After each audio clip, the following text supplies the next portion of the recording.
Venkatesh Advanced Pain Clinic, Noppimayam Surgery Duram. For appointments 9155515563.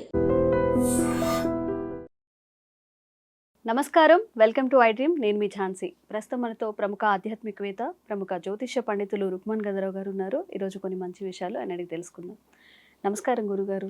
నమస్కారం. మాతృదేవోభవ, పితృదేవోభవ, ఆచార్య దేవోభవ. గురుగారు, ఈరోజు దిష్టి గురించి మనం మాట్లాడుకుందాం. జనరల్గా అందరు ఏమంటూ ఉంటారంటే, నేను చేస్తున్న వ్యాపారానికి కానీ ఏ దిష్టి తగిలిందో, ఎవరు నన్ను చూశారో, ఏమని దిష్టి పెట్టారో నేను ముందుకు వెళ్ళలేకపోతున్నాను అంటుంటారు. అలాగే మనం బాగా రెడీ ఏదైనా ఫంక్షన్కి వెళ్ళినప్పుడు కూడా ఇంటికి రాగానే ఏదో ఒక నెగిటివ్ ఎనర్జీని ఫీల్ అవుతూ ఉంటారు.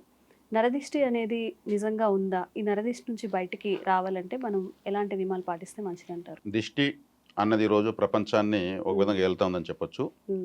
మరి దిష్టి దేంతో పెడతారు? కండ్లతో పెడతారు. మరి కండ్లు వేటిని కండ్లు అనుకుంటున్నారు మీరు చెప్పండి? మనం చూసిన ఇవే కదా కండ్లు. యాక్చువల్లీ ఇవి కండ్లు కాదు. నిజమైన కండ్లు ఇక్కడ ఉంటాయి. ఇవి విండోస్ మాత్రమే, ఇవి కిటికీలు. అంటే అంతర్నేత్రం అనేది ఒకటి ఉంటుంది. సాధారణంగా చూస్తే ఎవరికి దిష్టి తగలదు. తీక్షణంగా చూసినప్పుడు ఇక్కడ నుంచి ఎనర్జీ ఈ విండోస్ ద్వారా బయట వస్తుంది.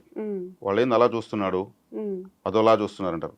అంటే సాధారణంగా ఉన్నప్పుడు ఎటు సాధారణమైన శక్తే వస్తుంది కండ్లలోంచి. నోటి ద్వారా కన్నా కండ్ల ద్వారానే ఎక్కువ శక్తి ఎవరికైనా వస్తుంది. ఋషులు కూడా కండ్లతో కాల్చేస్తున్నారనేసి ఎన్నో చరిత్రలు ఉన్నాయి. అంటే కంటి ద్వారా ఎనర్జీ ఎక్కువ బయటకు వస్తుంది అనమాట. ఇప్పుడు దిష్టి అన్నారు. ఎవరన్నా బాగా బతుకుతా ఉంటే వాళ్ళు వదిలేటువంటి ఒక ప్రత్యేకమైన తీక్షణమైనటువంటి శక్తే ఈ విండోస్ ద్వారా, ఈ కండ్ల ద్వారా వస్తుంది. మనకి ఏదన్నా ఒక జ్ఞాపక శక్తి, ఒక ఐడియా రాకపోతే, ఒక ఆలోచన రాకపోతే టక్ మన కండ్లు మూసేస్తాం. చెప్తాను ఉండు అంటాం. అంటే ఈ విండోస్ మూస్తే అంతర్నేత్రం ఓపెన్ అవుతుంది. కరెక్ట్ అంటాం. కాబట్టి నిజమైన కండ్లు ఇక్కడ ఉన్నాయి. మనం వీటిని కండ్లు అనుకుంటున్నాం. ఇవి కిటికీలు మాత్రమే.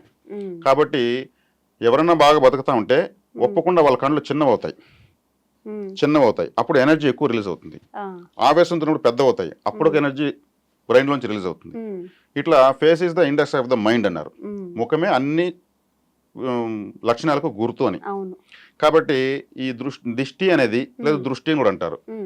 మనకు తీక్షణమైన శక్తి విడుదలైనప్పుడు మాత్రమే వస్తుంది. ఉదాహరణకు మీరు ఒక షాపు పెట్టారు, ఏదో చేశారు, బాగుంటుంది. అతిథిగా నేను వస్తాను అందరితో పాటు. నేను చూసి అభినందించిన పాజిటివ్గానే అభినందిస్తాను. అయినా కానీ ఎంత బాగుంది ఈ మేడం, ఎంత బాగా చేసింది అని అనుకున్నానంటే కూడా అది కూడా దిష్టే. ఇది అనుకూలమైనటువంటి దిష్టి, వ్యతిరేకమైన దిష్టి అన్నీ మిక్స్ అయిపోయేసి అక్కడ ఒక స్ట్రక్ అయిపోయేటువంటి సందిగ్ధమైనటువంటి ఒక ఎనర్జీ ఆవరణం తయారవుతుంది. దాన్ని రిమూవ్ చేయడమే దిష్టి తీయడము అంటారు. అంటే ఇక్కడ మనకు దిష్టి కండ్లతోనే పెడతారని, అసలు నిజమైన కండ్లు ఏవని, కండ్లకు ఆ శక్తి ఎక్కడి నుంచి వస్తున్నదని తెలుసుకోవడం చాలా ఇంపార్టెంట్. ఒప్పకుండా చూస్తున్నారు, ఈర్ష్యగా చూస్తున్నారు, కోపంగా చూస్తున్నారు, జాలిగా చూస్తున్నారు, ఎగతాళిగా చూస్తున్నారంటే ఈ ఎనర్జీ మొత్తం వీటికి సప్లై వెనక నుంచి వస్తూ ఉంది. మనకు ఏదన్నా కూడా కళ్ళు మూసుకుంటే నేను అన్నీ చెప్పేస్తాను అంటారు. కళ్ళు మూసుకుంటే అన్నీ చెప్పడం ఏంది? అంతర్దృష్టి నాకు ఎక్కువగా ఉంది అని అర్థం. మనకు మూడవ నేత్రం అంటూ ఉంటాం, అంతర్నేత్రంలో ఉన్నాయి. కాబట్టి మనకు దిష్టి అనేది ఈ విధంగా తగులుతుంది. అనుకూలంగా కూడా దిష్టి పెట్టేయచ్చు. అందుకే పెండ్లి కొడుకు పెండ్లి కూతురికి ఆ స్టేజ్ పైన ఉంటే అందరూ కూడా వాళ్ళనే చూస్తారు. కొన్ని వందల వేల మంది యొక్క చూపు నేరుగా వాళ్ళపైనే పడుతుంది. అందుకే నల్లటి చుక్క పెడతారు, లేదంటే వాళ్ళు అక్కడే పడిపోతారు. అంత దిష్టి గంటలో తగులుతుంది. అంత ఉండి కూడా కంట్రోల్ లేకుండా మళ్ళీ పెండ్లి కొడుకు పెండ్లి కూతురికి గడపలో వచ్చాడు మళ్ళీ దిష్టి తీస్తారు. కాబట్టి దిష్టి అనేటువంటిది చాలా శక్తివంతమైనది, ప్రపంచాన్ని ఏళ్తా ఉందని మీరు మొట్టమొదటి అదే చెప్పాను. దీన్ని ఎలా రిమూవ్ చేసుకోవాలి అనేటువంటి ఒక విషయం ఉంటుంది. ప్రతి ఒక్కరి చెడ్డ వాళ్ళ ఎడమకాల కింద ఉంటుంది. పాతకాలంలో ఎడమకాల కింద మట్టి తీసుకుని వస్తే చేతబడి లాంటి బ్లాక్ మ్యాజిక్స్ చేసేసేవాళ్ళు. అంటే వారి చెడ్డ ఎడమకాల కిందనే ఉంది కదా, ఆ చెడ్డతో వాళ్ళకి ఈజీగా చెడ్డ చేసేయచ్చు. మన శాంపుల్ బ్లడ్ ఇచ్చామంటే మనకు ఆరోగ్యం ఎంత ఉంది, హిమోగ్లోబిన్ పర్సెంటేజ్ ఉంది అంటే కొద్ది బ్లడ్ తీసుకుని ఎడ చెప్పేస్తారో, ఈ చెడ్డ తీసుకుంటే చెడ్డ ఈజీగా చేయొచ్చు అనమాట.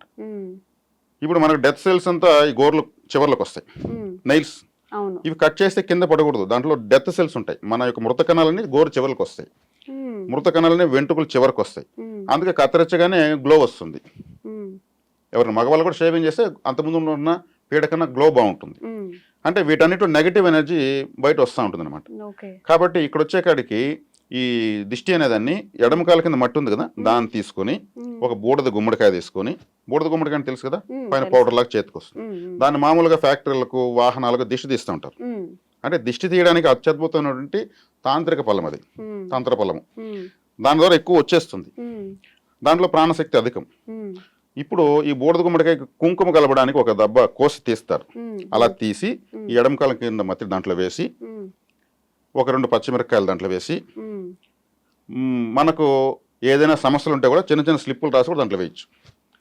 మళ్ళీ మూత పెట్టి మనం పెట్టుకునే కాటుకు ఉంటుంది, కాటుకు కూడా దిష్టికే పెడతారు కదా, ఈ కాటుకుతో గుమ్మడికాయ మొత్తం చుక్కలు పెట్టాలి.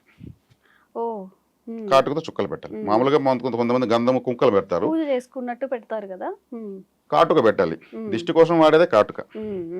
ఆ కాటుక పెట్టిన తర్వాత చేతితో పట్టుకుంటే చేతి కాటుక అవుతున్నాడు, పేపర్తో పట్టుకుని బరువు ఎక్కువ, నీరు కాయదు ఎక్కువ, వాటర్ పర్సెంటేజ్ ఎక్కువ ఉంటుంది. 3 సార్లు ఇటు 3 సార్లు అటు తిప్పి ఈ దిష్టి తీసే వ్యక్తి నేరుకు నేరు నిలబడుకుని ఇలా అనకూడదు, ఇలా నేరుకు నేరు పట్టి తీసుకుంటే అతనిలో ఉన్నటువంటి నెగిటివ్ ఎనర్జీ ఈ కాయ ద్వారా ఇతనిలోకి వచ్చేస్తుంది. సైడ్కి వచ్చి ఇతను ఇలా పెట్టి ఇట్ట తీయాలి, ఇట్లా దిగదీయాలి. దిగదీయడం ద్వారా అతనికి మొత్తం వచ్చేస్తుంది. ఈ కాయను ఎక్కడన్నా 4 రోడ్ల కూడలి లేదా నిర్జన ప్రదేశంలో పగలగొట్టాలి. ఇలా నెలకు ఒకసారి కనీసం చేసుకోవాలి, 15 రోజులకు ఒకసారి చేసుకున్నా మంచిదే. అప్పుడు ఆ దిష్టి మొత్తం వచ్చేస్తుంది, ఇతను రిలాక్స్ అవుతాడు, నాకు తీసుకున్నాక బాగా హుషారుగా ఉన్నానని. అంటే ఇది ఒక థెరపీ ఇది. ఇలాగే ఒక షాప్ ఉంది, ఒక ఇల్లు ఉంది, ఒక వెహికల్ ఉంది, వాటికి తీసేటప్పుడు తీస్తూ ఉంటారు. ఆ ఇంట్లో చెత్త జమ్ముతాం కదా, నెగటివ్ కదా, ఇంట్లో చెత్త పెట్టుకుని నెగటివ్ కదా, దాన్ని తీసేస్తే శుభ్రంగా ఉంటుంది. ఆ నెగటివ్ ఆ చెత్తను తీసి ఈ గుమ్మడికాయలు వేయచ్చు. మన ఎడమకాయల కింద మట్టి ఇక్కడ వేసాం కదా, ఇంట్లో డస్ట్ కూడా ఆ గుమ్మడికాయలు పెట్టచ్చు. పెట్టి ఆ ఇంటికి దిష్టి తీయడం వల్ల ఆ ఇంటికి దిష్టి ఇంకా వేగంగా పోతుంది.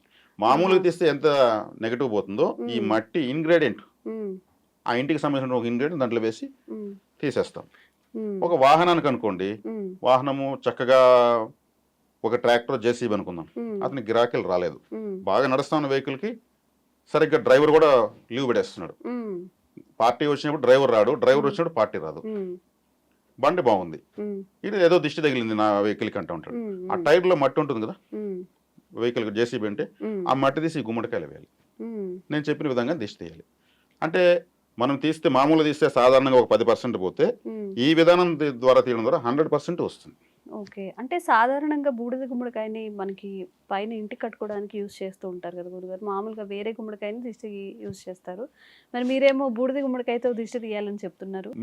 మీరు చెప్తున్న తినే గుమ్మడికాయ, తినే గుమ్మడికాయ ఇంటి లోపల, మనం సంసారంలో ఉంటాం, మనం తినే గుమ్మడికాయను ఇంటి లోపల కట్ చేసి పడుకునేటప్పుడు హాల్లో, అంటే హాల్ అంటే అన్ని రూముల నుంచి జంక్షన్, అదొక బస్ స్టాండ్ లాంటిది, అన్ని వైపుల నుంచి కలుస్తారు. వంట రూమ్ లో నుంచి, బెడ్రూమ్ లో నుంచి, బాత్రూమ్ నుంచి, పూజ రూమ్ నుంచి, అందరి కాళ్ళు కలిసి హాల్లోనే. ఆ హాల్లో కట్ చేసి నీట్గా కుంకుమ జల్లి పెట్టేసి రాత్రి అయిన తర్వాత తెల్లవారితో పారేయాలి. ఇంటి బయట కొట్టేటప్పుడు బూడిద గుమ్మడికాయ కొట్టాలి. అది ఇది ఆచారము. ఈ కాయ వచ్చేకాడికి స్మూత్, ఇంటి లోపల మనంతా చాలా సున్నితంగా ఉంటాం, బయట వచ్చేకాడికి వేరే వాళ్ళు దిష్టి పడుతుంది, పోట్లు తగులుతాయి, మరి చుట్టూ ఇంటి కూడా ఆరా ఉంటుంది.